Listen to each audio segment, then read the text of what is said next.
estamos aqui para mais uma live promocional, dessa vez para falar bastante de tecnologia relacionada com esporte.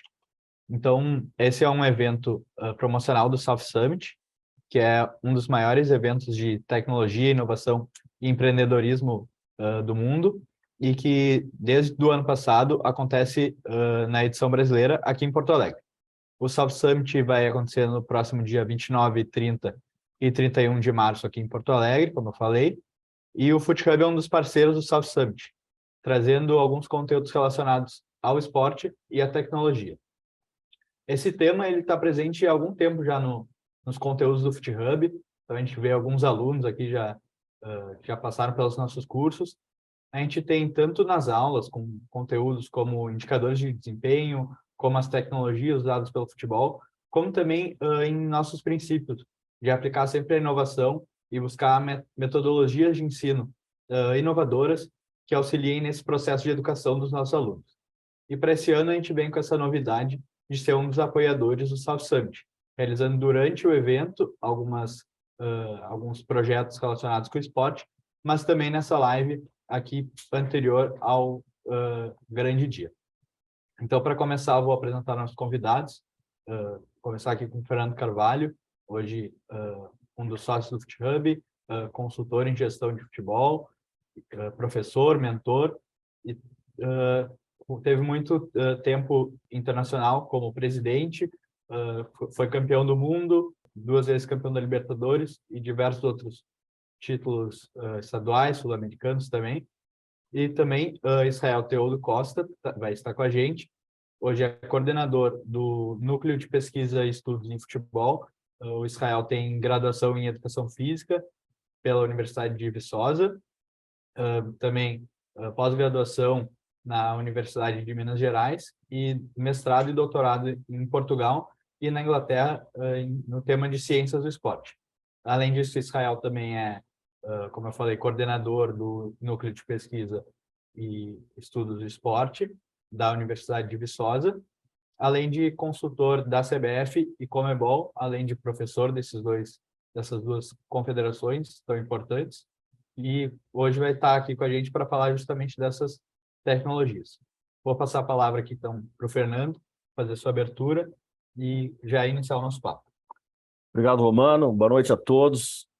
Boa noite, Israel Teodo Costa, uma pessoa que eu admiro muito. Eu sou fã desse tema, né, do tema da utilização da tecnologia para potencializar o rendimento de atletas. E sempre que posso, gosto de ouvir o Israel, gosto de contactar com ele, beber da sua sabedoria, né, exatamente nessa área, que muitas pessoas não dão importância, mas que cada vez mais está ingressando no esporte de alto rendimento para que os atletas tenham uma condição de crescimento fora do normal. Então, eu tenho muito prazer de participar dessa live, vou aqui ser um coadjuvante das manifestações do Israel, trazendo as minhas questões, trazendo as minhas dúvidas, aguçando a curiosidade de todo mundo, em cima daquilo que eu já conheço do trabalho do Israel e da forma com que ele aplica os seus conceitos para que os atletas tenham um rendimento superior ao que normalmente têm. Israel, prazer em estar contigo. Que bom que estamos aqui no South Summit, que é talvez o maior encontro mundial sobre tecnologia e inovação, e nada melhor do que ter um expert no assunto para trazer essa visão moderna que o esporte tem que ter, especialmente o futebol, que é onde militamos, lançando mão de tantas ferramentas, né, que nos são trazidas a todo instante, principalmente por vocês aí da Universidade de Viçosa, para que o trabalho da indústria do futebol, dos atletas, dos profissionais, seja cada vez mais qualificado. Bem-vindo, Israel, obrigado pela tua participação conosco. Boa noite a todos, é uma honra e um privilégio muito grande estar aqui nessa noite, participando de um evento de tamanha grandiosidade, ao lado de amigos, ex-alunos e novos amigos que a gente vai fazer aqui também. E, sobretudo, queria, inclusive, mandar um abraço ao Rodrigo Romano, agradecer pelo suporte, todo o apoio que tem nos dado, mas, sobretudo, também está ao lado do Fernando Carvalho, uma pessoa fantástica, maravilhosa, Eu, quando penso no Fernando, penso em excelência, não só na parte profissional, mas sobretudo na parte humana. Quem teve a oportunidade de conviver e convive com o Fernando sabe das suas qualidades enquanto ser humano. E enquanto profissional, eu acho que dispensa apresentações, porque vocês acompanharam e acompanham a carreira do Fernando. No Internacional, um vencedor muito proeminente no nosso cenário nacional, atingiu conquistas que poucos conseguem atingir, ainda mais no nosso futebol, que é tão difícil de ser feito e que a gente tem tantas forças, né, relacionadas ao ambiente, próprio legislativo ou mesmo esportivo, que dificultam as nossas ações dentro de campo. E o Fernando conseguiu convergir todas essas ações nos títulos que ele ganhou. E, obviamente, na sequência da carreira dele, o que ele vem contribuindo para o desenvolvimento do esporte, o desenvolvimento do futebol no âmbito nacional e internacional. Para mim, um privilégio muito grande, Fernando, estar contigo aqui nessa noite e a gente poder bater um papo ao lado de pessoas maravilhosas aqui, que se aqui estão, é porque querem ajudar a desenvolver o futebol brasileiro e mundial. E assim todos são muito bem-vindos. E agradeço também aos nossos companheiros, alunos, ex-alunos e todos que estão integrando essa nossa live, né, para que esse tema tão palpitante possa ser desenvolvido por ti, com o nosso auxílio aqui, mais apresentando a nossa curiosidade do que emitindo conceitos e opiniões. Eu já vou direto ao assunto, então, Israel. Principalmente levando em consideração essa tua ampla atuação no mercado, na indústria do futebol, nas entidades dirigentes, né, aqui na América do Sul, CBF, Conmebol, no mundo em relação à FIFA, como essas entidades estão olhando e observando e lançando mão dessas ferramentas que vocês desenvolveram na Universidade de Viçosa. O que tu poderia nos dizer em relação a isso, né, sobre esse tema, como eu disse, tão palpitante da indústria do futebol? Eu começo com uma pergunta muito boa. Eu acho que é importante, né, posicionar as pessoas com relação a isso.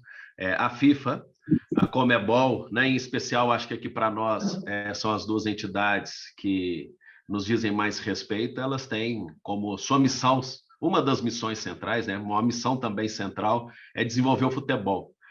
No caso da FIFA, pelo mundo, no caso da Conmebol, pelo continente sul-americano, né?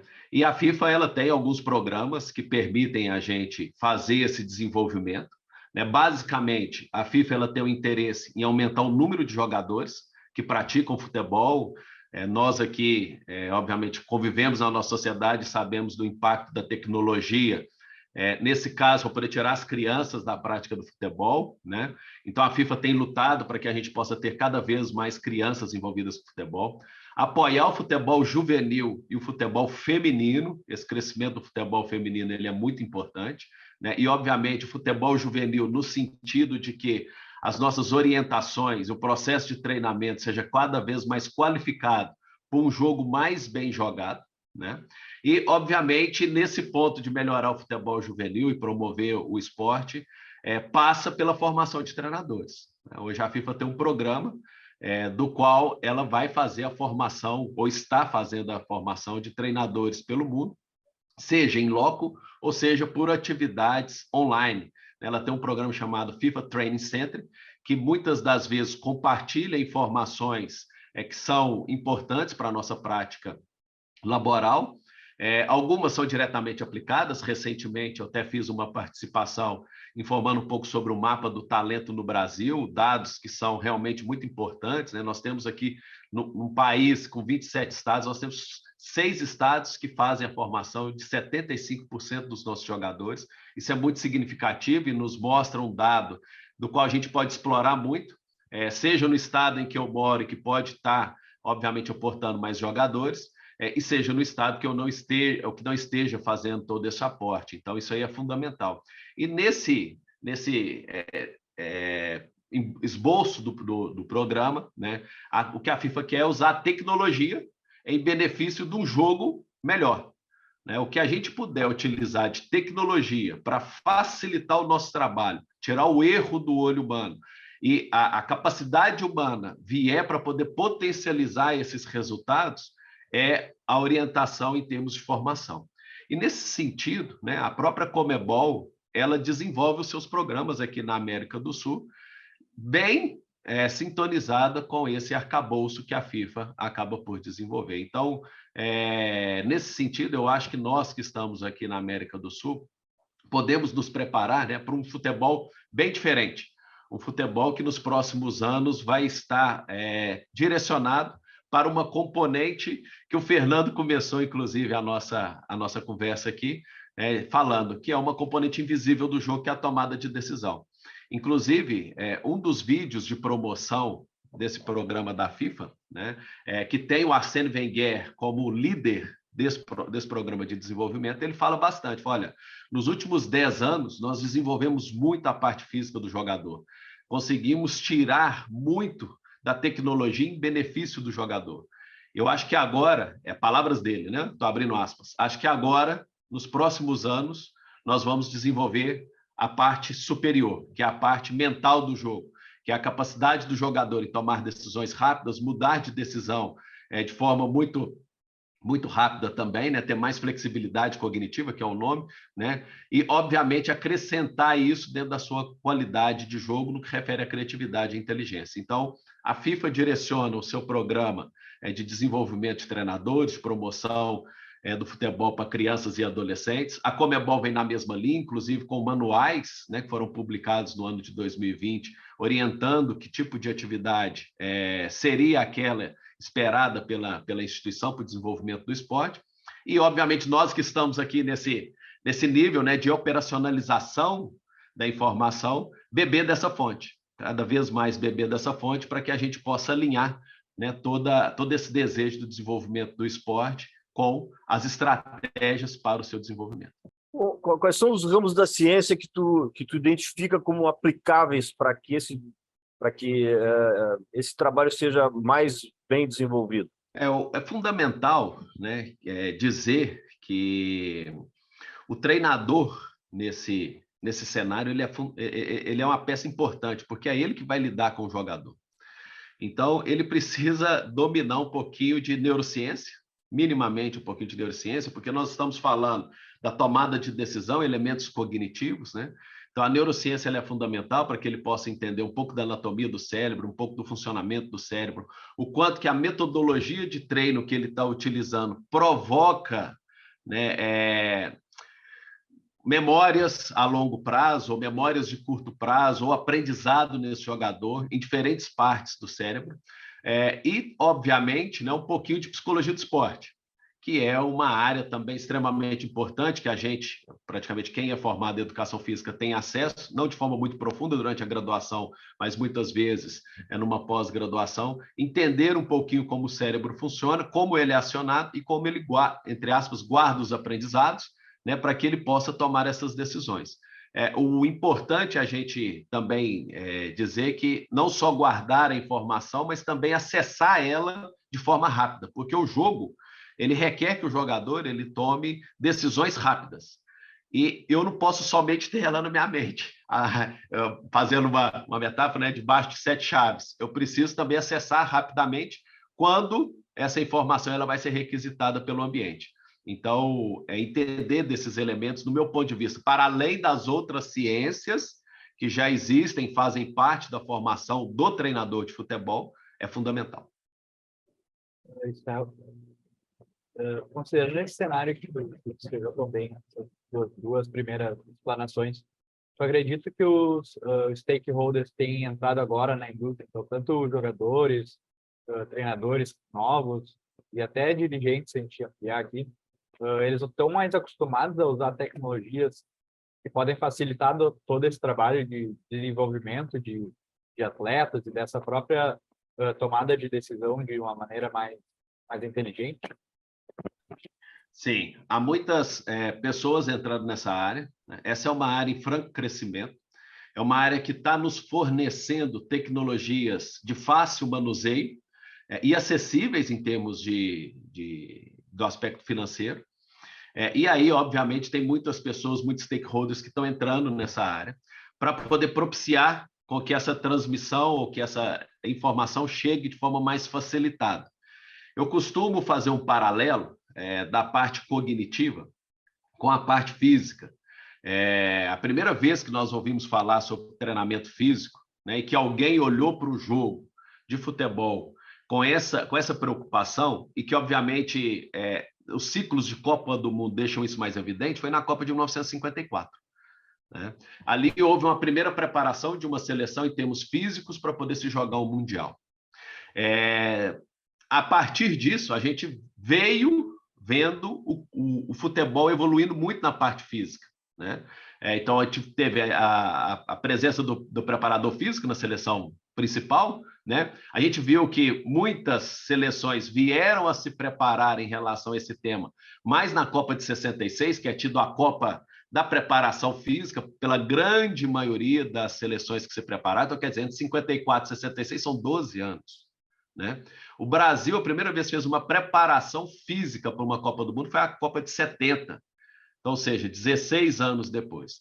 E a gente viu ali de 70 até 90 uma evolução muito grande da preparação física, não só nas seleções, chegando aos clubes, fazendo com que os jogadores estivessem melhor preparados, ou seja, a informação foi chegando, as pessoas foram desenvolvendo. É claro que, sem a base da ciência, muitos erros foram cometidos, muitos jogadores aposentaram mais cedo, tiveram lesões em função da carga inadequada que foi ministrada a esses jogadores. Né? E a partir da década de 90, com a presença da ciência um pouco mais forte, né, na área esportiva, nós tivemos um trabalho um pouco mais qualificado, ainda continuamos a ter algumas perdas de jogadores em função de trabalhos inadequados, mas hoje, a partir de 2010, a gente vê um cenário dentro dos clubes e dentro do futebol mundial em que os jogadores chegam com 33, 34, 32, 35 anos jogando muita bola no ápice da sua performance esportiva. Nós vimos o Benzema ganhando bola de ouro aí com 30 e poucos anos, né? Sendo campeão, sendo jogadores de destaque mundial, devido, obviamente, à evolução. Nós estamos aqui fazendo um recorte de 54 a 2023, nós temos aí 70 anos, né, de evolução da preparação física até se chegar a um ideal, né, um ponto ideal de desenvolvimento. Aí a gente fala, olha, nós estamos falando aqui, né, eu trouxe a fala do Arsène Wenger, trouxe essa preocupação da FIFA, da Conmebol, em relação à parte cognitiva, desenvolvimento da inteligência, da criatividade. Nós podemos falar um pouquinho mais sobre isso, sobre as idades, os conteúdos de cada idade. Será que nós, que estamos explorando isso, porque nós estamos em 2023, em 2015, nós tínhamos 7, 8 artigos publicados sobre esse tema. O ano de 2022, nós fechamos o ano com publicações na ordem de 180 artigos sobre o tema. Então, quer dizer, um crescimento exponencial de ciência e de interesse do mundo em relação a essa temática. Será que nós vamos demorar 70 anos para poder chegar a esse nível de preparação do jogador, né, de forma correta, para que ele possa desempenhar o seu jogo? Eu acredito que não.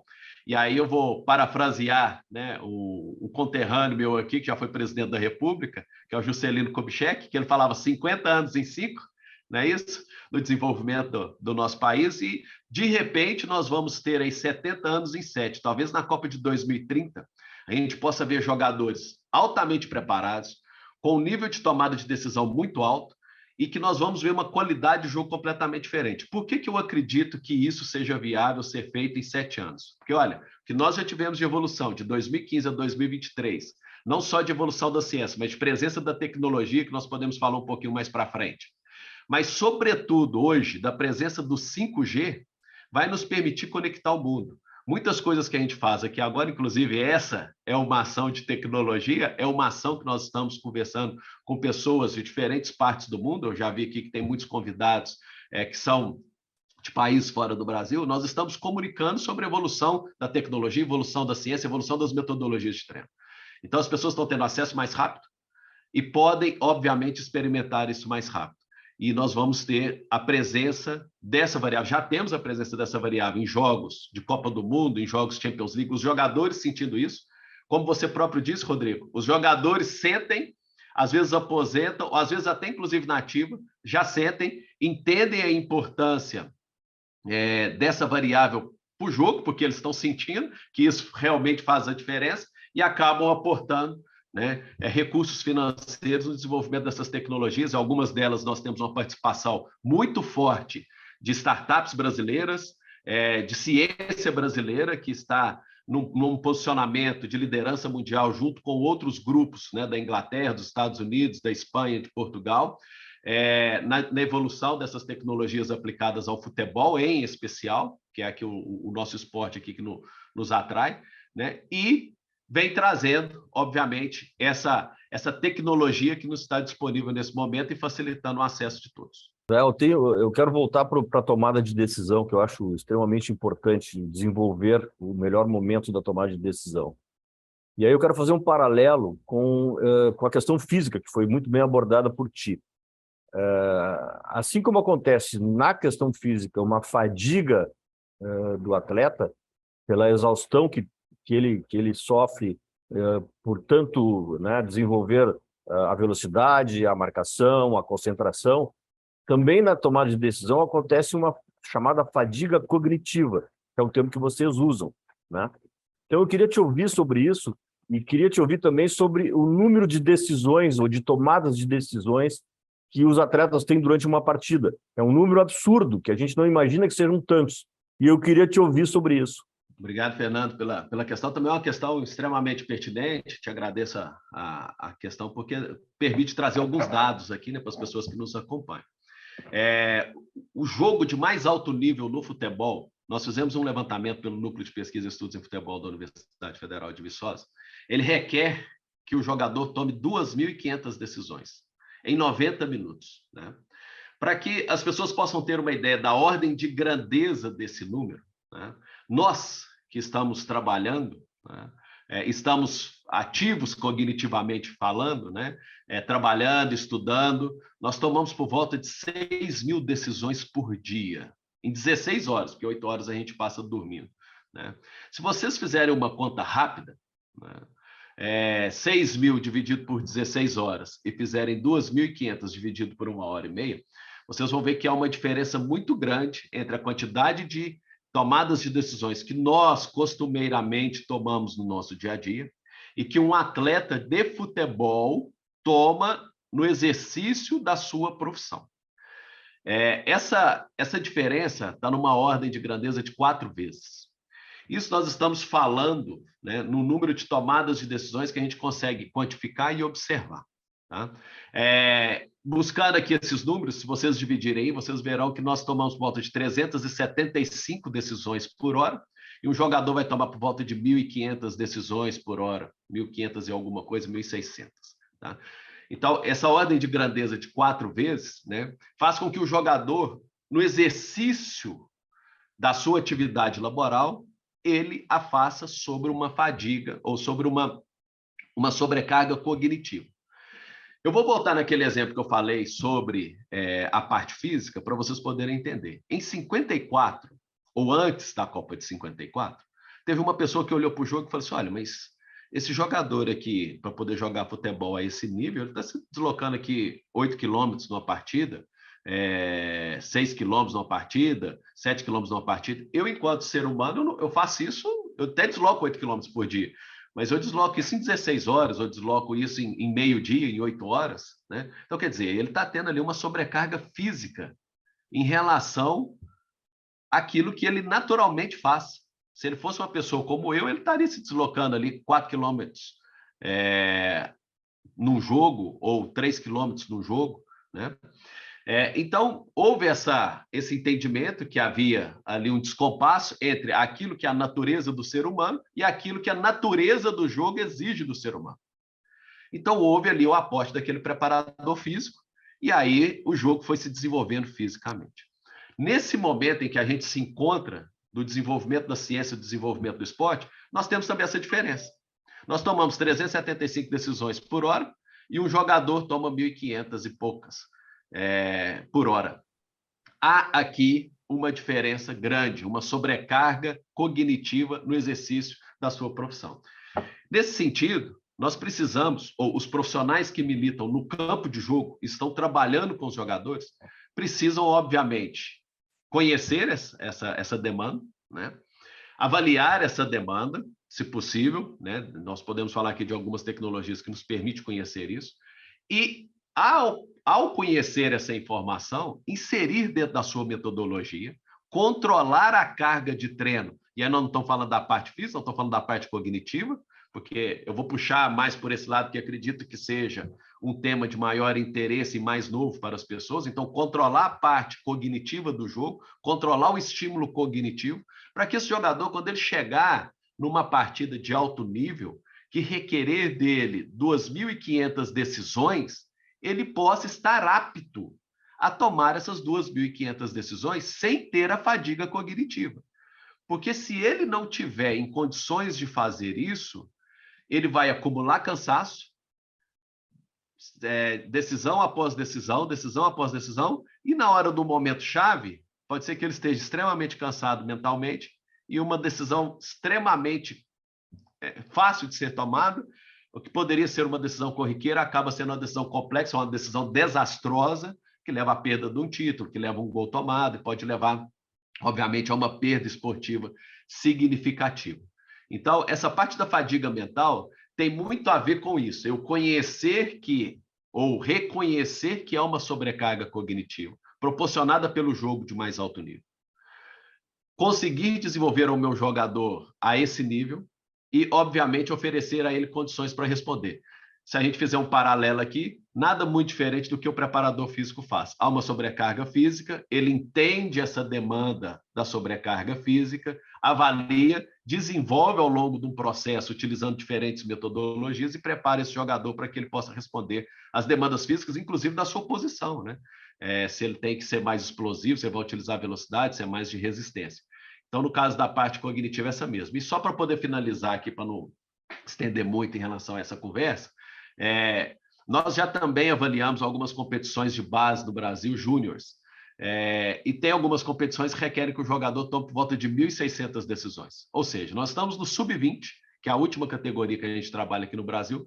Um jogo requer que o jogador tome 1.600 decisões. Uma vez que esse jogador ele chega no profissional, e dependendo do clube que ele chegar, se ele jogar o Campeonato Brasileiro da Série A, por exemplo, vai requerer dele 2.500 decisões. Ou seja, é um gap muito grande. Ele passou do sub-13 ao sub-20, 7 anos, treinando para poder responder a uma demanda cognitiva do jogo que não ultrapassa 1.600 decisões, e aí ele chega no profissional com 2.500 decisões. Basicamente, pessoal, a gente treinar o jogador para que ele possa correr 8 quilômetros, depois colocar ele no profissional e querer que ele corra 16 quilômetros ou que ele corra 14 quilômetros. Isso não vai acontecer da noite para o dia, precisa de um momento de transição um pouco mais longo, né? E isso também vai acontecer na parte cognitiva da tomada de decisão.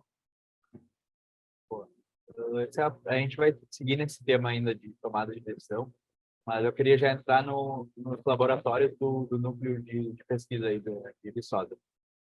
São 3, né? E o primeiro que eu queria que falasse um pouquinho é o Laboratório de Cognição e Ação do Esporte. E também da tecnologia que foi criada e é utilizada pelo laboratório, né? A iTrack, se eu não me engano. Ok. Obrigado pela pergunta, Rodrigo. É muito importante a gente eu dar um delineamento aqui para as pessoas poderem entender. Hoje, dentro da Universidade Federal de Viçosa, nós temos um núcleo de futebol. Esse núcleo de futebol foi o primeiro núcleo do Brasil a estudar futebol nessa concepção. Até 2010, quando a gente iniciou esse trabalho, que não existia. Normalmente, as universidades elas trazem mais os laboratórios, né? O laboratório de fisiologia, de biomecânica, de psicologia do esporte. Então, a gente criou o núcleo no sentido de estudar o fenômeno futebol e, a partir do futebol, oferecer as ciências como resposta para que isso possa acontecer. Então, hoje, na parte física, né, nós temos 3 laboratórios que estão presentes, como você próprio colocou, né? Cognição e ação, psicologia do esporte e de análise de jogo. Nós temos laboratórios associados ligados à parte física do jogo, e a gente tenta, obviamente, juntar nosso corpo docente de uma forma geral para poder responder às demandas do jogo. Nós temos aqui alguns equipamentos que são muito importantes e que corroboram essa área que a gente está falando, que é a parte cognitiva, que nós temos o TouchCup, nós temos o Futsat, nós temos o sistema de Viena, que nos permite avaliar a visão periférica, que nos permite avaliar projeção do objeto no espaço, e temos o que você perguntou, que é o eye tracking. O eye tracking é um sistema, uma tecnologia robusta, né, de um valor expressivo, mas que nos permite avaliar uma variável extremamente importante para a tomada de decisão, que é a busca visual. Ele nos permite avaliar e conhecer a visão central a partir do momento em que uma pessoa está escaneando essa informação. Essa informação ela é processada em nível de sistema, né? É importante que se diga que várias pesquisas internacionais têm indicado que a tomada de decisão de um jogador de futebol profissional, ela depende tem algumas pesquisas que são mais conservadoras, falam 80%, algumas pesquisas são mais otimistas, falam 90%, mas entre 80% e 90% da tomada de decisão, ou dos elementos que ele considera para a tomada de decisão no futebol, dependem da busca visual. Depende daquilo que ele enxerga. Então, esse equipamento, ele nos permite avaliar com extrema precisão, milésimos de segundo, o que o jogador está olhando, que tipo de informação ele conseguiu captar, que ele prestou atenção, para que ele possa tomar a sua decisão. É uma avaliação que eu julgo mais básica, podemos dizer, ou mais profunda, podemos assim dizer, né? No sentido de dar um pouco mais de embasamento a algumas outras ferramentas tecnológicas que têm um valor mais acessível, né? Mas que podem detectar alguma necessidade de executar esse tipo de trabalho. Essa vou ferramenta... fazer uma pergunta, em meio à tua explanação, na linha da explanação, é possível tu perceber no atleta se ele pode ou não aumentar a sua visão periférica? E é possível também, de repente, adequar ele a uma outra posição em função da visão periférica não ser adequada, por exemplo, para jogar no meio campo, para ser um atacante que joga no centro do campo, se ele não tem uma visão lateral ou bilateral adequada? Pode sim, Fernanda. Muito boa pergunta, porque a sua pergunta ela encaixa muito na do Rodrigo, que o Rodrigo está falando de visão central, né? E aqui agora a gente fala de visão periférica. E esse é um elemento extremamente importante da performance. Para vocês terem uma ideia, as pessoas que nos acompanham aqui, nós já avaliamos por volta aí de 10 mil jogadores no que refere à visão periférica, no Brasil de uma forma geral, né? E tem jogadores que têm 202 graus de visão periférica e tem jogadores que têm 170. E jogam na mesma posição. Vocês hão de convir comigo, de concordar comigo que um jogador que tem 200 graus de visão periférica, ele tem mais possibilidade de utilizar, né, a sua amplitude de visão para poder escanear essas informações e tomar decisões. Tá? Aquele jogador que tem 170, ele tem mais dificuldade, porque ele vai estar mais fechado, né?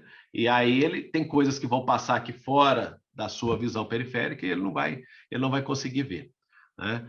E aí há uma necessidade do treinador, ao conhecer essa informação, saber o melhor posicionamento para esse jogador dentro do campo. Agora, um outro elemento que também é importante as pessoas saberem é que quando eu falo assim, olha, o jogador tem 202 graus de visão periférica, o outro tem 170. Mas nem sempre essa visão ela é equilibrada dos dois lados. Não significa que eu tenho 100 de cada lado. Às vezes, um jogador com 170 graus, por exemplo, já nos aconteceu isso, né? Por exemplo, laterais, eles normalmente, como jogam com a lateral do campo aqui, a gente fala, joga com a parede, né? Porque aqui dificilmente passa muita coisa, pelo menos na grande maioria do jogo, ali, se ele não estiver fechando para dentro do corredor central ali, ele não vai utilizar muito essa questão da visão periférica, na amplitude maior, igual ele utiliza do outro lado, e a gente pode fazer isso para os dois laterais, né? Esse jogador, com o tempo, ele vai ficando com a visão um pouquinho mais fechada. Então, eu conhecer isso vai me permitir saber se o meu lateral ele vai poder tomar a bola nas costas ou não, se ele tem mais facilidade para poder se posicionar ou não. Então, esse é um elemento que o treinador, ao conhecer, ele vai poder utilizar na sua metodologia de treino. E aí vem a pergunta do Fernando, né? Para poder desenvolver, existem idades mais propícias que isso se torna mais latente, depois de uma determinada idade, isso aí já é mais difícil de se fazer, né? Ou eu posso, obviamente, utilizar isso numa parte estratégica. Se eu estou trabalhando com um jogador profissional que dificilmente ele vai melhorar a sua visão periférica já depois que ele superar os 23 anos de idade. né? Que ele não vai ter uma melhoria significativa ali dos seus graus de visão periférica. Então, eu preciso usar isso numa estratégia. Olha, ele não pode fechar tanto, ou ao fechar o corredor central, você precisa estar um pouquinho mais aberto em termos de posicionamento corporal, porque se passar alguém aqui fora no seu campo de visão, que você precisa girar o pescoço ou abrir um pouco mais seu corpo para que você não tome bola nas costas. Tá? Então, esse é um elemento também fundamental, a visão periférica, juntamente com a visão central, porque a combinação dos dois me permite entender como que o jogador ele escaneia a informação no ambiente. Entrando agora, vamos passar para o próximo laboratório. Eu queria falar um pouquinho do laboratório de psicologia do esporte. Acho que é um tema que vai para a mídia em períodos muito específicos. Então, quando o Brasil perdeu as 2 últimas Copas do Mundo, se questionou muito por que o Tite não tinha levado um psicólogo. Então, eu queria entender como é que é esse trabalho mais de longo prazo de vocês, de estudos, e que tipo de tecnologia já tem disponível que poderia estar sendo aplicada aí por clubes, atletas, federações, confederações. Muito boa pergunta, também corrobora ainda a sequência da nossa fala. Quando a gente fala da parte da psicologia do esporte, né, e aqui eu vou falar um pouquinho do nosso trabalho, para que as pessoas possam entender e saber o quanto que isso linka em relação aos elementos que eu estava dizendo aqui anteriormente. Quando eu falo que um jogador toma 2.500 decisões numa partida, e aqui eu fiz uma explanação de um número que é quantificável a olho nu, porque há algumas pesquisas que são feitas no cenário internacional que dizem que essa informação pode chegar a 4.200. Então, nós estamos falando de 2.500, mas são as observáveis que eu consigo quantificar. Elas podem chegar a 4.200 tomadas de decisões numa partida, e isso aproxima muito mais daquele número de 6.000 que eu havia dito. Quando eu estou dizendo sobre a quantidade da tomada de decisão, né, uma primeira ideia para que as pessoas possam compreender a importância dessa variável na performance esportiva. Só que, para além disso, da quantidade, nós temos a qualidade da tomada de decisão. É igual, vou também fazer mais uma vez o paralelo com a parte física, fica mais fácil as pessoas entenderem. O jogador, hoje em dia, ele se desloca 12 quilômetros numa partida, né? 12.000 metros numa partida de futebol. Mas esses 12.000 metros nem sempre é em alta intensidade, muitas vezes é andando, muitas vezes é trotando, né? Os deslocamentos em alta velocidade que causam lesões, eles estão ali por volta de 200, 400 metros numa partida de futebol, né? Com velocidades muito altas e que exigem frenagens e acelerações rápidas. Tá? Dessas 2.500 decisões, né, quantas são qualificáveis? Então, eu normalmente costumo dizer assim, eu tenho um X, né, e isso aqui, a qualificação é o P, né, ou é o elevado, X elevado a alguma coisa. Então, aquela decisão, quanto mais importante ela é, né, quanto mais próxima de algum setor decisivo ela for, ela tem um peso de qualificação maior. Quando ela tem um peso de qualificação maior, ela começa a trabalhar com o hormônio que existe no nosso organismo, que é o hormônio do estresse. Esse hormônio do estresse, muitas das vezes, ele atua numa região do cérebro que faz com que haja um bloqueio na outra região do cérebro, que a gente chama de córtex pré-frontal, que é responsável para a gente poder tomar decisões mais rápidas, ou aprender um pouco mais. Então, esse hormônio do estresse chamado de cortisol, ele aciona, né, a amígdala cerebral, que bloqueia o nosso córtex. E isso faz a gente ser mais lento. Ao ser mais lento, você se torna mais previsível. Ao ser mais previsível, seu adversário ele te rouba a bola mais rápido ou faz um gol em você com mais facilidade. Como que a gente vai tratar isso? Aí vem a psicologia do esporte para a pergunta que você me disse. Esses elementos potencializadores da performance, né, ou que podem não potencializar a performance, ligados ali ao estresse, ao prazer, à motivação, às emoções, especialmente dizendo aqui esses 4 elementos, né, esses 4 temas da psicologia do esporte, uma vez conhecidos, você pode trabalhar eles de uma forma melhor. É claro que isso não pode ser feito da noite para o dia, né, uma palestra motivacional, ou alguma ação para que a gente possa retirar o peso de uma decisão. Isso deveria ser feito dia a dia e o atleta acostumar com esse tipo de abordagem, já entendendo que em alguns ambientes ele vai estar sob mais pressão e que ele vai desenvolver algumas técnicas para que ele possa estar mais focado, para que ele possa se preparar mentalmente melhor para o jogo. Então, o fato da psicologia do esporte, de alguns conhecimentos da psicologia do esporte virem ao encontro do aprendizado da tomada de decisão, tem esse peso. Porque se a gente conseguir trabalhar essas temáticas em conjunto, a gente dá para o atleta uma condição melhor de performance. Eu quero voltar lá para visão periférica e tomada de decisão. Na verdade, é muito, para qualquer atleta, é muito importante ele saber quando ele erra e por que ele erra, né? Quando ele tem um chute, não chuta de canhota e é destro, ele tem que exercitar o chute de esquerda. Da mesma maneira, se ele for destro, o chute de, se ele for canhoto, o chute de direita. Então, no tocante à visão periférica e à tomada de decisão, como é que é feita essa avaliação? Porque se o jogador tiver assim, várias vezes a gente vê numa partida um atacante pelo lado, recebe uma bola, passa o lateral, né, para fazer ultrapassagem, para receber a bola na frente, e ele prefere fazer uma jogada diferente, fazer um cruzamento ou fazer uma jogada para um meia que vem de trás, num setor do campo que está completamente povoado, né? Então, como é que funciona a avaliação, né, dessa característica, dessa condição, e como é que funciona para transmitir ao jogador que ele tem essa deficiência, essa falha, né? Como é que tu avalia a visão periférica dele e a tomada de decisão em decorrência disso? Ótimo, excelente. As avaliações, elas são feitas de forma complementar, né? Como, vou fazer mais uma vez a metáfora que facilita, da parte da preparação física, né? A gente tem teste ali de velocidade, resistência, de força, e depois junta-se tudo para que possa a gente fazer ali algumas intervenções com o jogador.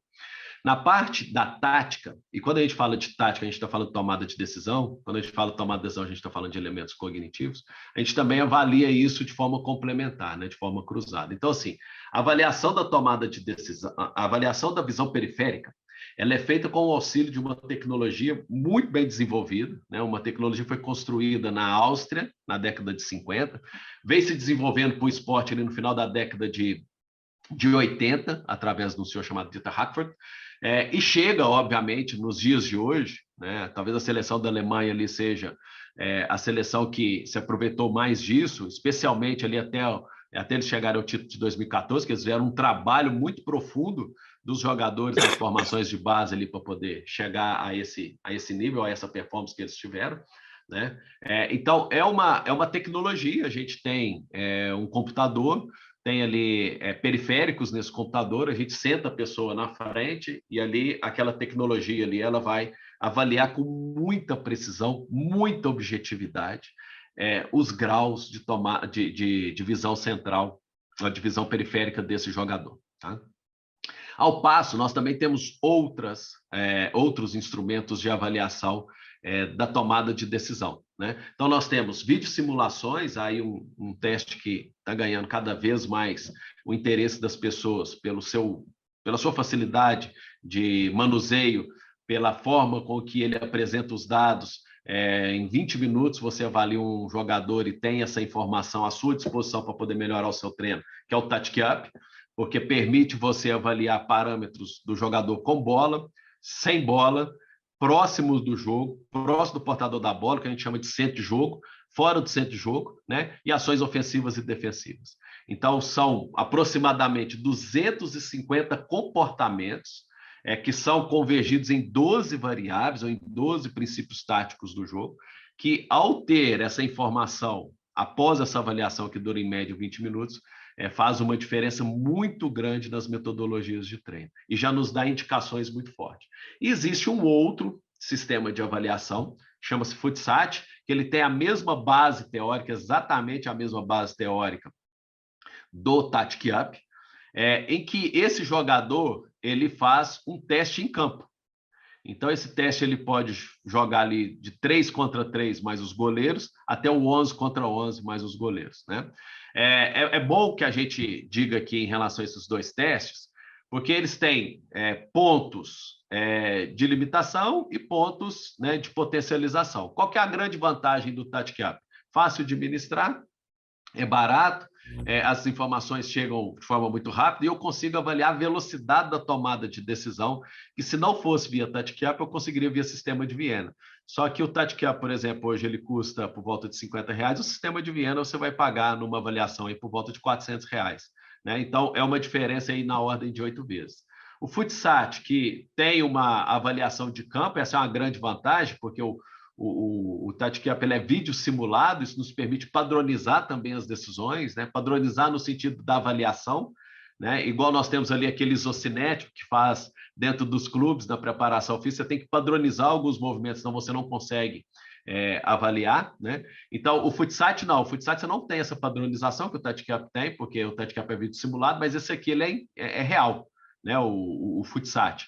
Então, você faz uma avaliação real do jogador, da performance dele, ele vai tomar decisões dentro do campo e a gente pode avaliar o quanto que essas decisões estão adequadas com aquilo que ele deveria fazer ou não. Esse sistema também, ele nos dá as respostas em relação àqueles 250 comportamentos, dentro de 12 variáveis, ofensivas e defensivas, próximas da bola, distantes da bola, né? A única diferença que os dois têm é que no TATCAP você não precisa de ter uma pessoa, o computador faz isso, por ele utilizar de inteligência artificial, de tecnologia. O Futsat, você precisa de ter um avaliador treinado para poder executar essa avaliação. Um demora 20 minutos para poder te dar esse retorno, o outro, a depender do formato de teste que foi feito, você precisa ali de 24 horas para poder processar essa informação. Então, essa é a diferença básica entre esses dois testes, que são testes maravilhosos. O Futsat ele já existe no mercado internacional há 15 anos, é o único no mercado internacional, né? E aí é importante a gente reforçar, porque a gente está aqui num evento de empreendedorismo e tecnologia e inovação. É uma tecnologia que foi feita em parceria entre Brasil, né, o continente sul-americano e Europa, né? Então, ele consegue responder às demandas do jogo, às demandas da sociedade esportiva de uma forma geral, e o TATCAP, que tem 4, 5 anos de mercado, e que também não tem outro, né? Ele se posiciona como instrumento único no mundo dessa avaliação e que também tem a participação, né, de pesquisadores brasileiros e europeus na proposta. Rodrigo, antes de eu te passar a palavra, eu quero ainda na mesma linha. Nós temos aqui no nosso grupo de assistentes hoje da nossa live vários profissionais da área, vários profissionais que militam no futebol. Se esses profissionais que militam em clubes, se eles quisessem contratar a Universidade de Viçosa, isso é possível? Vocês têm vocês têm esse tipo de atividade? Como é que funciona? Se eu voltasse para o Inter amanhã, a primeira coisa que eu ia querer era contratar vocês, pode ter certeza, né? Como é que funcionaria isso, para a gente ter uma ideia? Fernando, sim, hoje a gente tem um trabalho de consultoria, né? Eu já faço isso com alguns clubes no Brasil, né? Já fiz e faço, né? Então já fiz em alguns, terminei o trabalho e eles seguiram, né? Há diferentes tipos de trabalho, eu vou comentar aqui para que as pessoas possam saber, e seguimos fazendo. Tem alguns clubes que nesse momento eu sou responsável pela parte de desenvolvimento da metodologia, né, de treino. Basicamente, o nosso trabalho ele se divide ali, né, o nosso forte, em avaliações. Então, a gente pode ir fazer as avaliações ou ajudar no desenvolvimento das avaliações. Já fizemos isso também em algumas seleções nacionais do continente sul-americano. Então, avaliações. O segundo momento é uma consultoria para esses treinadores aprenderem a utilizar essa informação e utilizar no treinamento, aprenderem a processar essa informação e utilizar no treinamento, diretamente no exercício, conversando sobre as potencialidades dos jogadores. Isso eu também já fiz, né? Já fiz esses dois passos. E um terceiro, que normalmente, e que tem sido, obviamente, a grande parte do meu trabalho, que eu fiz isso na CBF, fiz isso na Conmebol e agora a gente está fazendo um trabalho também na FIFA com relação a isso, é o desenvolvimento da metodologia. Por quê? Porque o desenvolvimento da metodologia, ela aborda os outros dois elementos anteriores que eu falei. Porque se a gente tiver uma concepção que o clube quer formar jogadores mais inteligentes e criativos, que as nossas metodologias e o nosso processo de treino vai convergir para esse tipo de formação, eu necessariamente vou ter que avaliar e necessariamente vou ter que ter o treinamento dos meus profissionais. Então, normalmente, né, esse é o trabalho mais profundo que eu tenho feito ultimamente. Eu me vinculo a uma instituição, as pessoas me contactam, né, para poder fazer essa avaliação. Hoje, por exemplo, eu estou fazendo do Santos, né, futebol clube, através do seu processo de formação, desde as escolinhas ali, já fazendo. Hoje o Santos tem os meninos da Vila, né, que tem uma amplitude muito grande, né, de formação, e ali a ideia é que a gente possa dar uma formação, dar treinos, ofertar treinos que vão comunicar com as categorias de base, porque nessas escolas de formação que o Santos tem, que estão espalhadas em diferentes partes do Brasil, tem meninos de qualidade, de muita qualidade. A gente vai propiciar eles desde as idades mais baixas ali, de 4 anos, 5 anos, 6 anos, para que eles possam receber esses conteúdos, chegar num momento de identificação desse talento, esse menino poder seguir para as categorias de base do clube, e aí, a partir desse momento, ele já chega com um background diferente para poder seguir. Então, eu já tenho feito isso, fiz isso na Conmebol, fiz isso na CBF, estou fazendo isso em clubes, atualmente estou fazendo o do Santos, né? O Alan, que é o Alan Siqueira, que é o responsável por isso, que está dando todo o suporte, inclusive até mandar um abraço para ele, se ele estiver nos acompanhando. Esse tipo de trabalho que é feito, ele é importante. Por quê, Fernando? Porque tem 2 elementos fundamentais disso aí, que você colocou bem na última pergunta, e que, em função do tempo, para não arrastar muito, eu acabei, obviamente, caminhando para um tipo de resposta. Um dos fatores que a criança vai limitando a sua visão periférica ou a sua visão central é o conhecimento que ela tem. Porque eu só vejo aquilo que eu conheço. Se eu não conheço, eu dificilmente vou ver. Então, o conhecimento é um elemento fundamental para a tomada de decisão. E quem é o responsável por poder provocar, por poder transmitir, por poder facilitar esse conhecimento é o treinador, é o professor. Quando o professor ele tem um currículo de formação, que ele sabe que o meu conteúdo aqui aos 4 anos de idade está linkado com 13 anos de idade, ou com 13 anos de idade está linkado aos 20 anos de idade, a contribuição dele aqui para que esse jogador, no nível posterior, possa tomar uma decisão, quando ele sabe disso, ele trabalha de forma diferente esse elemento. É como se eu tivesse aqui numa escola formal, para dar um exemplo aqui, para ficar mais fácil, trabalhando aqui os elementos básicos, matemáticos, mais, menos, vezes e dividir, né? E eu sei que isso vai ser muito importante numa equação de 2º grau ou num sistema lá na frente, para poder formar um engenheiro.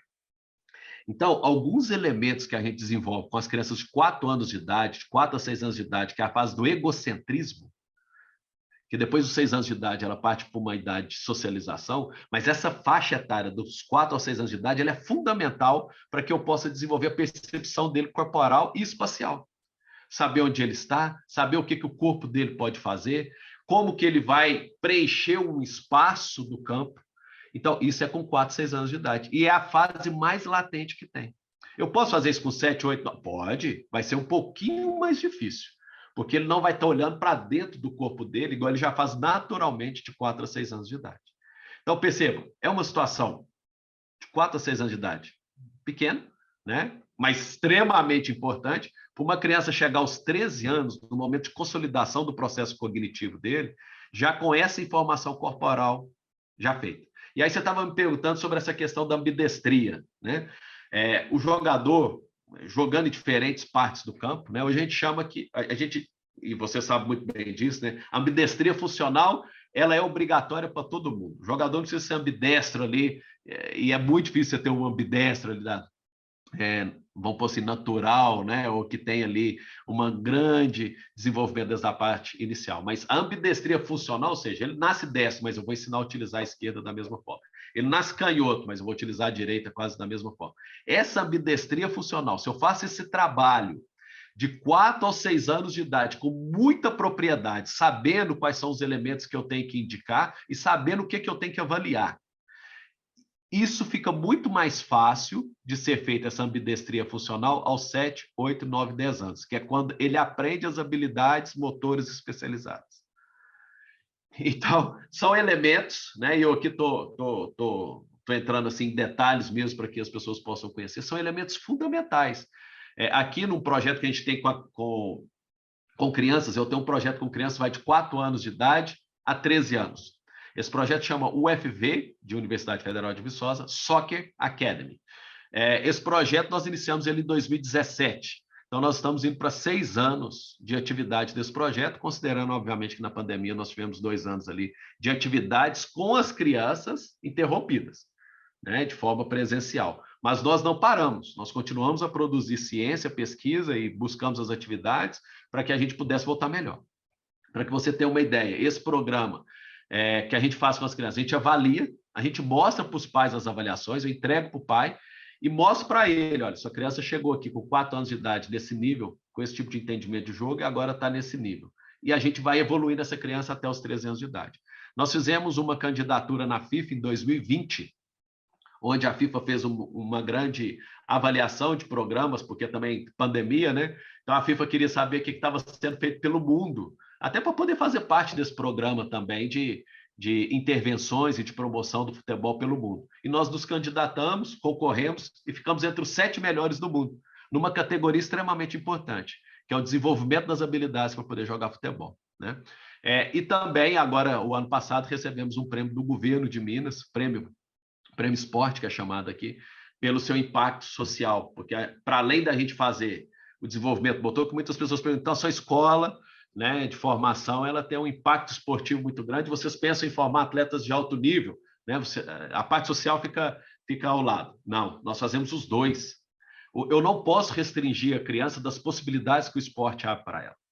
Então, se tem uma criança que tem condições de desenvolver a parte motora e cognitiva, em especial, né, para que ela possa jogar futebol ao mais alto nível, a gente faz isso e a gente não retira dela essa oportunidade, muito pelo contrário, a gente potencializa.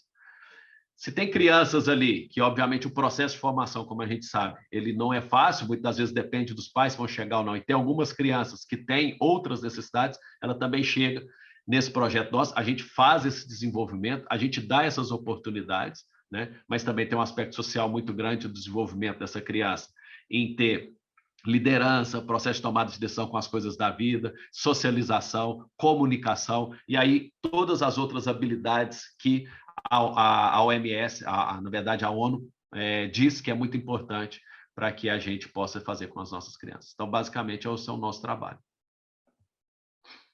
Israel, eu queria entrar num tópico que tu citou em, acho que 2 respostas anteriores já, que é o custo dessas tecnologias, né? Acho que tu falou que a Tática tem um custo mais baixo já. Eu queria entender na tua visão, assim, como vem sendo esse processo de diminuir o custo geral das tecnologias voltadas ao esporte na indústria como um todo, para que elas sejam mais acessíveis, né? E quanto tempo, assim, tu entende que a gente vai ter realmente um mercado acessível, que clubes, preparadores físicos, atletas de menor expressão, num cenário com menos dinheiro, menos possibilidade de investir, vão conseguir usar também essas tecnologias disponíveis? Obrigado pela pergunta, Rodrigo. Olha, hoje nós temos tecnologias dos mais diferentes níveis, podemos dizer assim, em termos de acessibilidade, né? Então, nós temos tecnologia de R$50, que eu acho que é um valor completamente acessível praticamente para todos, né? E temos tecnologia de R$500 milhão, né? Eu costumo fazer mais uma vez um paralelo com a parte física, que fica mais fácil das pessoas entenderem, né? É como se eu tivesse ali para trabalhar a preparação física, ali, eu tivesse que comprar pelo menos uma fita métrica, né? Tivesse que comprar ali uns cones, né? E vou ter que gastar ali algumas coisas para que eu possa ter uma evolução. Ou o jogador tem que comprar algum equipamento para que ele possa também ter um melhor desempenho. Minimamente, por exemplo, uma chuteira, né? A gente sabe que os projetos sociais, muitas das vezes as crianças não têm calçado para poder jogar. Então, a gente sabe que em alguns momentos isso é importante. Em alguns momentos é melhor não usar chuteira, em outros momentos é melhor usar chuteira, né? Então, eu não estou fugindo da sua pergunta, mas pelo contrário, estou só ilustrando um pouco mais. Eu estou querendo dizer o seguinte, hoje, para que a gente possa trabalhar essa componente tão importante do jogo, porque, observe, o jogador, ele passa 97, 98% do tempo de jogo sem a bola. Sem a bola, né? E esses 98% ele tem que aprender a jogar o jogo. Ele tem que aprender a olhar o jogo, a buscar informações do jogo, tomar decisões, se movimentar. Então, esse é uma componente extremamente importante, que não também exclui a necessidade dele olhar e se posicionar quando ele está com a bola, que ele também tem que continuar buscando informações. Então, basicamente, 100% do tempo ele tem que tomar decisões. Essa é uma variável extremamente importante do jogo. Uma avaliação igual o TouchCup, que está no mercado por R$50, eu acho que é uma avaliação, pelo que ela entrega, né, bem acessível e possível de ser feita, né, possível de acessar. Eu acho que até, inclusive, o pessoal da empresa, quando é uma compra maior, uma instituição maior, eles conseguem até fazer um valor abaixo. O valor de entrega, e aí eu posso dizer, obviamente, daquilo que a gente tem utilizado mais, né, porque a gente muitas vezes ajuda em algumas tecnologias a desenvolver e outras não, a gente é basicamente só consumidor. O preço da tecnologia, ela depende muito da sua atualização, do que ela requer para ser atualizada, do corpo de profissionais que estão por trás, da TI que está por trás, né? Então, há tecnologias como o eye tracking, que custa R$500 mil e que você precisa de um hardware, né, para poder estar ali utilizando, e que é um hardware frágil, muito frágil, que quebra com muita facilidade. Então, se você não conseguir ter um cuidado, você vai ter que gastar quase R$500 mil por ano, ou às vezes até, né, numa frequência diferente, então talvez não seja interessante, né? Mas, por exemplo, como no caso do TouchCup ou do Futsat, por exemplo, são tecnologias que nos permitem utilizar. Eu costumo dizer assim, se vocês me permitem, se a gente ainda tem tempo. O Futsat e o TouchCup é como se fosse o exame de sangue ou o raio-x quando você vai no médico, né? São os exames mais básicos, ou seja, são os testes mais básicos. Por ser básico, ele é mais barato, ele é mais acessível, você consegue isso em qualquer local, né? Você consegue acessar de grandes ou pequenas cidades, e você consegue fazer e ter uma gama de informações sobre a performance do jogador, como eu já disse, ofensiva, defensivamente, próximo da bola, distante da bola, né? De 250 comportamentos que ele vai ser requerido a tomar ou executar dentro do campo. O sistema de Viena e o eye tracking é como se fosse ali uma tomografia computadorizada. O custo é mais alto, porque a tecnologia que é utilizada nesses sistemas ela é maior. Então, há um custo de manter essa tecnologia ali ativa e atualizada, ainda mais hoje, né? Em função da evolução das tecnologias da informação, tudo vai ficando muito ultrapassado com muita frequência, né? Com muita rapidez. Haja visto os nossos computadores, os nossos celulares, né? A gente tem que trocar ali com uma frequência muito grande, né? Então, isso aí requer um corpo de profissionais por trás, e que vai aumentando o preço da tecnologia, porque ao aumentar o preço, menos pessoas acessam, e aí acaba sendo, né, um ciclo vicioso ou virtuoso nesse sentido, tá? Mas também são avaliações mais pormenorizadas, por isso que são menos acessíveis, né? Você não vai sempre no médico, ele te pede a tomografia, né? Ou seja, ele primeiro pede um exame de sangue, se for necessário faz um raio-x a depender do que você tem, né? A densitometria óssea, para depois ele chegar numa tomografia, que é um custo muito maior, né? Então, assim, fazendo esse paralelo, igual eu disse, eu acho que o TouchCup está muito próximo do exame de sangue, no sentido de acessibilidade, preço. No exame de sangue você tem ali inúmeros elementos do seu sangue ali, num espaço curtinho que você tira aquela amostra ali, o TouchCup da mesma forma, né? Eu acho que também vale a pena citar em relação a isso, né, que até onde eu entendo, e essas tecnologias, essas empresas, porque eu também sou consumidor de todas elas, né, a não ser o Futsat, que é um produto genuinamente do núcleo de pesquisa, né, que a gente tem os direitos de utilização dele, todas essas empresas, sempre que são procuradas, todas elas, né, elas procuram atender as demandas Então, olha, quantos testes você vai fazer por ano? Qual é o escopo do seu projeto? O que você pretende? Né? E sempre há contrapartidas também. Não, eu consigo colocar, às vezes, clubes grandes, né? A gente vê isso também, até com GPS, né?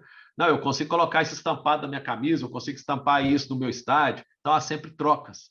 Né? Então, eu acho que, assim, ser acessível, acho que depende muito da criatividade do profissional que está ali. Né? Fala, olha, nós não temos muito dinheiro, mas temos algo a ser ofertado em troca. Eu lembro que há mais ou menos 16 anos atrás, eu trabalhava no América Mineiro. O América, em 2005, 2006, estava numa situação muito difícil. Muito difícil. A gente jogava o Campeonato Mineiro da segunda divisão. Foi rebaixado, né? Então, nós tínhamos muitas dificuldades. E eu era um profissional do clube, e eu conversei com o nosso vice-presidente, e eu também trabalhava na época numa instituição de ensino. Falei, presidente, vice-presidente, vamos fazer o seguinte, então vamos fazer uma parceria com a universidade, e eu trago aqui várias pessoas para poder avaliar o estado nutricional, nós temos equipamentos lá que podem avaliar os jogadores. Bom, resumindo, o América não podia pagar, né? E nós fizemos uma parceria. O que eles fizeram? Nós levamos os profissionais, e o América estampou no Independência placas dessa instituição. Então, foi uma troca através de marketing. Então, assim, há várias formas criativas de se buscar parcerias com essas empresas. Todas elas que eu conheço, porque eu já trabalho com todas elas estão abertas a esse tipo de situação. Entrando nessa questão de parcerias, a gente tem na inovação o conceito de hélices de inovação. Né? Então, hoje o conceito é composto por 4 hélices. Então, a iniciativa privada, que no caso, se a gente levar para o futebol, seriam os clubes, a iniciativa pública, que seriam os governos, universidade e a sociedade civil, né? Seriam as 4. Eu enxergo que no futebol a gente ainda tem muita dificuldade aqui no Brasil de ligar a iniciativa privada, então os clubes e outras empresas, com a parte acadêmica, né? Então, universidades, núcleos de pesquisa. Tu tem uma bagagem de estudos em Portugal. Eu queria que tu falasse um pouquinho sobre as diferenças assim, do Brasil e Portugal, nesse sentido de estudar mais o esporte e conseguir ligar mais a área acadêmica com a área prática. Bom, posso dizer assim, eu acho que é importante, foi muito bem colocado, Rodrigo, por você, essa estratificação, esses segmentos aí em termos de investimento, porque muitas das vezes nós temos no Brasil o poder público investindo em algumas coisas que a universidade faz e que a ciência faz. A gente sabe das limitações do poder público. Né?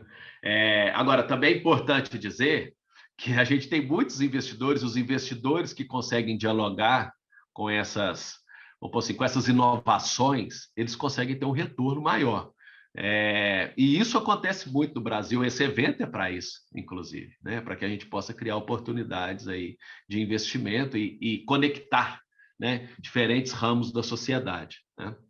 E a gente sabe que tem muitas startups fazendo um bom trabalho.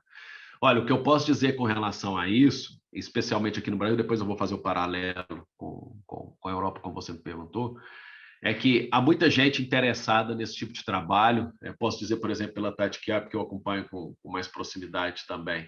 Há muitos investidores que procuraram a empresa, porque hoje a TatiCap, ser uma startup, né, e pela força do produto, ela está presente em 15 países, né, e já está traduzido para 6 línguas. Né? É um produto que teve uma aceitabilidade muito grande do mercado. Já houveram muitos investidores buscando, né, para poder investir. E muitas das vezes com aporte financeiro importante. O que foi limitador aqui é que as parcerias que a TatiCap ali, ou pelo menos a direção da TatiCap mentalizou, além, obviamente, da parte financeira, em alguns momentos é extremamente importante, mas também a capacidade de conexões. Né? Então, o investidor ali deveria ter isso. Né? E a TatiCap, só para as pessoas poderem saber, né, aquelas que não conhecem, né, ela já foi premiada por diferentes agências internacionais e nacionais. Né? A última premiação aconteceu na GITEX, que é uma feira de tecnologia muito semelhante a essa que a gente tem aqui, que está acontecendo. Né? E ela é feita em Dubai, e aí ela ficou eleita entre as 10 melhores do mundo. Qual que é a diferença? Né? Quando a gente fala de tecnologia e empreendedorismo no Brasil, O que é a diferença quando a gente fala isso na Europa, né? E as conexões, especialmente com a universidade. Eu acho que aí a grande diferença tem a ver com o nosso sistema de uma forma geral, a nossa cultura de entender essas conexões. Essa é a grande dificuldade. Quando a gente encontra pessoas nas universidades, com pessoas da sociedade civil, que se conectam em termos de ideias mentalmente, isso flui com uma naturalidade muito grande. Olha, nós temos muitos exemplos disso. Natura faz isso, Nestlé faz isso, e muitas outras empresas fazem isso. Elas se conectam com universidades que têm um pensamento, não vou dizer futurista, mas um pensamento mais aberto para o mercado, né? Não vou dizer que são todas, né? Às vezes a gente tem algumas limitações, né? Mas quando a gente se conecta assim, a produção de conhecimento e a produção de produtos de interesse social, ela aumenta muito e as empresas ganham muito com isso, os investidores ganham muito com isso. Existem muitos casos mesmo. A Universidade Federal de Viçosa, inclusive, é uma universidade que tem esse braço, né? Nós temos algumas áreas aqui muito fortes, por exemplo, veterinária, agronomia, zootecnia, que tem parceria, laticínios, né? Que tem parcerias com grandes empresas, com grandes investidores do Brasil para poder fomentar novos produtos. A Natura, por exemplo, investe bastante aqui dentro da nossa instituição, através de projetos, né? E promoção de inovação. Na Europa é a mesma coisa. A grande questão é que é a mesma coisa no sentido de que você precisa de uma pessoa da sociedade civil que se conecta com a universidade. A grande diferença é que lá o processo de ensino ele é diferente. Se você tem um número maior de investigadores e de professores dentro das universidades que entendem essa interlocução sociedade civil universidade. Então, por exemplo, vou pegar na Alemanha, né, BMW, né, essas empresas automotivas, seja na Alemanha ou que seja nos Estados Unidos, ela aproveita muito do que a universidade produz, porque, querendo ou não, gente, as universidades, a natureza dela é realmente produzir inovação, e produzir inovação tem um gasto significativo, e que normalmente é aportado pelo governo. E é claro que o governo quer que produtos sejam lançados, então ele também estimula que isso aconteça. O que acontece é que a forma com que o ensino ele é feito na Europa, especialmente também na América do Norte, facilita esse tipo de conexão. A gente pega lá o Silicon Valley, né? O Vale do Silício, que a gente tem nos Estados Unidos, você tem ali um pool de startups, e quem provoca isso são as universidades. Então, trabalhar junto às universidades, para quem está querendo investir, e investir bem, e procurar produtos de inovação, é trabalhar com as universidades. Lembrando, obviamente, aquilo que eu disse, né? Nem sempre a gente vai encontrar isso de forma linear dentro da nossa sociedade brasileira, em função da cultura educacional que nós temos. Mas, gente, para quem nos acompanha aqui, ou vai acompanhar posterior, não sei se vai ficar disponível, há muita coisa positiva sendo feita dentro do nosso país. E se você identificar, né, você empreendedor, identificar um profissional ou uma instituição séria, né, com uma visão de interlocução, né, sociedade, produção de conhecimento, evolução, pode fazer as reuniões e, obviamente, se interessar, porque o nosso país ele carece disso. Né? A gente precisa apresentar soluções. Muitas das vezes a gente tem, desculpa só fazer esse aporte aqui, mas a gente exporta o nosso conhecimento para outros países, né? Que vão aproveitando dos nossos grandes profissionais para poder desenvolver tecnologia. Os Estados Unidos, por exemplo, tem um programa de absorção de doutores para as universidades. Eu conheço alguns doutores da minha área que trabalham em universidades dos Estados Unidos, fazendo soluções para a sociedade americana. Nada contra, podem trabalhar, obviamente. Mas é que eu digo assim, nós, do Brasil, o governo brasileiro, as universidades brasileiras, ou a sociedade brasileira, que é a minha preocupação maior, tem perdido muito com isso, porque a gente poderia fazer aqui no Brasil, e aí aquilo que você me perguntou antes, Rodrigo, num custo menor, né? Porque se a gente faz no Brasil, a gente está fazendo em casa. Se a gente faz em casa, a gente tem um custo menor em termos de importação, impostos, tudo, né? Por um profissional brasileiro que está trabalhando no exterior. Então, nós temos muitas cabeças boas no Brasil. Esses eventos, como o Surf Summit, ele é muito importante para poder fazer essas conexões e que ele possa se propagar cada vez mais e que a gente possa ter em várias regiões e várias cidades do Brasil para que a gente possa, obviamente, promover essa evolução. Perfeito, acho que tu usou o termo certo, que é cultura, né? E acho que todos esses eventos e trabalhos aí tanto do City Hub, do South Summit, até do núcleo de pesquisa, estão ajudando a transformar essa cultura em um ambiente mais propositivo para novas tecnologias, novas iniciativas. Acho que antes de encerrar, eu queria uma última pergunta. Aí tu citou o 5G no começo da nossa live. Eu queria entender quais próximas tecnologias tu entende que o 5G pode ajudar a criar e a manter ativas, e quais demandas essas tecnologias iriam ajudar a resolver, né? O 5G, pelo que as pessoas têm dito aí, vai transformar muito, né? Vai nos aproximar, não sei se fisicamente tanto, mas já me disseram, por exemplo, que eu posso estar aqui no Brasil e fazer uma cirurgia na Alemanha, por exemplo, né? Ou posso estar na Alemanha e fazer uma cirurgia no Brasil. Isso aí é fabuloso. Gente, se a gente pegar isso, e já houve, inclusive, até algumas pessoas que me contactaram para Israel, eu quero que você dê um treino na China. E nós vamos te teletransportar para a China. E você vai ver os jogadores vão te ver e você vai dar um treino. Se isso realmente acontecer, gente, a possibilidade de conexões são enormes, enormes. E a gente aproxima muito o mundo, né, porque a gente, obviamente, vai ter uma forma melhor de se comunicar. Tá? Então, eu acho que o 5G vai abrir muitas oportunidades, né? A questão maior que eu vejo em relação ao 5G é nos aproximar mais. E aí está preparado, né? Eu digo, a preparação vale mais que qualquer boa oportunidade. Porque se você está preparado, você aproveita as oportunidades que vão acontecendo. Você pode ter uma oportunidade de não estar preparado. Então, estejam preparados para essa novidade que é o 5G. Estejam preparados dentro das áreas de vocês, se eu posso assim dizer.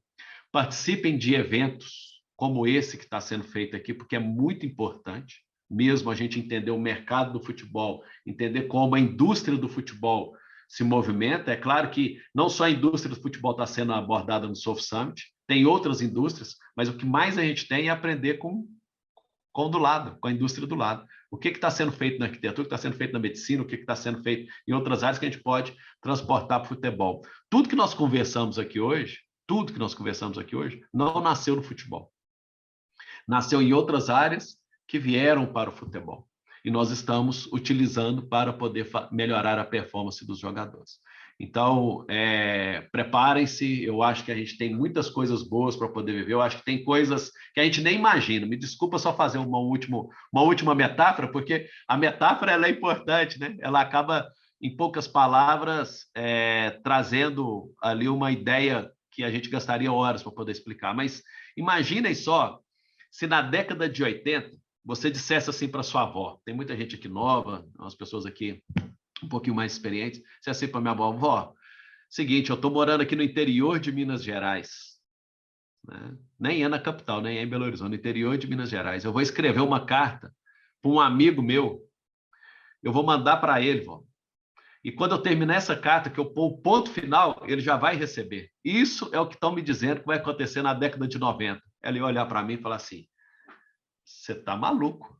Você vai escrever uma carta aqui no interior de Minas Gerais, vai mandar para o seu amigo lá em Belo Horizonte? Não, você tem que ir nos Correios, pôr selo no envelope, os Correios vão levar esse carro, até que o cara pegue, entrega o carteiro e tudo. Ele vai ler isso na semana que vem. E era a nossa realidade. Era a nossa realidade.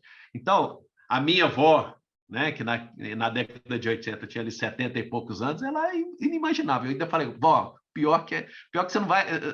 Eles ainda estão falando que vai ser melhor. Que quando eu colocar o ponto final, essa carta que eu acabei de escrever, se eu quiser, eu posso mandar para 10 amigos espalhados no Brasil todo. Brasília, Rio Grande do Norte, Porto Alegre. Tá? Ele ia falar, você ficou maluco mesmo? Eu vou embora. E ia sair do sofá e não ia conversar mais comigo. Gente, hoje isso é uma realidade através dos nossos e-mails. Eu só não mando para o Brasil, como mando para o mundo todo. E converso com as pessoas. E olha, melhor do que o e-mail, nós já temos o WhatsApp, nós já temos aqui o Zoom e falamos, não é? Então, imagina na década de 80, isso era impensável, uma pessoa escrever uma carta, colocar o ponto final e se mandar para várias pessoas. Hoje, quando a gente diz assim, eu vou me teletransportar para a China, muita gente fala assim, pá, você vai dar um trem lá na China do Brasil, você está, né? Você só pode estar brincando comigo. Levanta da cadeira e vai embora, especialmente os mais conservadores. Eu nunca fecho os olhos para a tecnologia, porque a tecnologia pode nos surpreender. A gente pode vir a estar, estando preparado, vir a dar um treino na China, talvez mês que vem, daqui 10 meses, ou daqui 5 anos, 2 anos. Então, estejam preparados, 5G vai trazer muita coisa positiva para nós, pessoal. Bem, Israel, estamos chegando ao final aí da nossa live. Te agradeço muito pelo teu conteúdo, pelo que tu trouxe de novidade para nós. Nós conseguimos atingir os objetivos do nosso papo, a proposta do FootHub, a proposta do South Summit, da For All, que é a empresa que trouxe para nós o South Summit. Tenho certeza que os nossos alunos do FootHub e as pessoas que estão sintonizadas conosco hoje adoraram essa tua participação. Falamos de tecnologia, falamos de inovação, falamos de startups, falamos de novidade, falamos de futuro. E é exatamente isso que a gente busca, né? Conhecer, nos adaptarmos ao conhecimento, crescermos em conjunto com todas essas novas ferramentas que existem. Então, eu te agradeço muito, muito obrigado pela tua presença e muito obrigado por tudo que tu nos trouxe de conteúdo. Vamos agora, mais adiante, lá no dia 29, 30 e 31 de março, para novos conteúdos do FootHub em conjunto com o South Summit, focalizando exatamente essas ferramentas, esses dados, essas tecnologias, enfim, é isso que nós queremos. E obrigado a quem esteve conosco até essa hora, até durante 1h30, que passou rapidamente exatamente pela qualidade do nosso entrevistado. Muito obrigado, Israel. Eu que agradeço, Fernando, o seu convite. Reforço novamente as palavras que eu disse anteriormente, né? Para mim é um prazer enorme estar contigo, né? Poder conviver, a gente poder trocar experiências, informações sobre, né, aquilo que nos apaixona muito, que é o futebol e a evolução do futebol. Né, dizer que também é um espaço, é um privilégio, né, estar aqui contigo, com a sua equipe. Parabéns pelo trabalho que vocês vêm fazendo no FootHub, que é um trabalho excepcional. Né, vocês vêm contribuindo muito para o desenvolvimento da indústria do esporte, da indústria do futebol em especial. Mandar um abraço especial para o Rodrigo, te agradeço, ao Fábio, ao Diogo, pelo convite para que a gente pudesse estar aqui essa noite e desejar, né, que tudo possa correr conforme as expectativas de vocês dentro do South Summit e que a gente possa estar juntos outras vezes, porque assim a gente fazendo intercâmbio de informações, conversando, né, se a gente puder, obviamente, ter a solidificação de alguns conhecimentos científicos e acadêmicos que nos permitem construir com mais profundidade as bases, é claro que a gente vai ter uma sociedade melhor, uma sociedade mais bem desenvolvida, e eu acredito que essa é a nossa grande preocupação, que a gente tenha um mundo cada vez melhor. Então, muito obrigado pelo convite, muito obrigado por esse tempo que a gente esteve aqui, estou sempre à disposição. Um forte abraço, sucesso a todos. Tchau, boa noite a todos, obrigado aí pela atenção.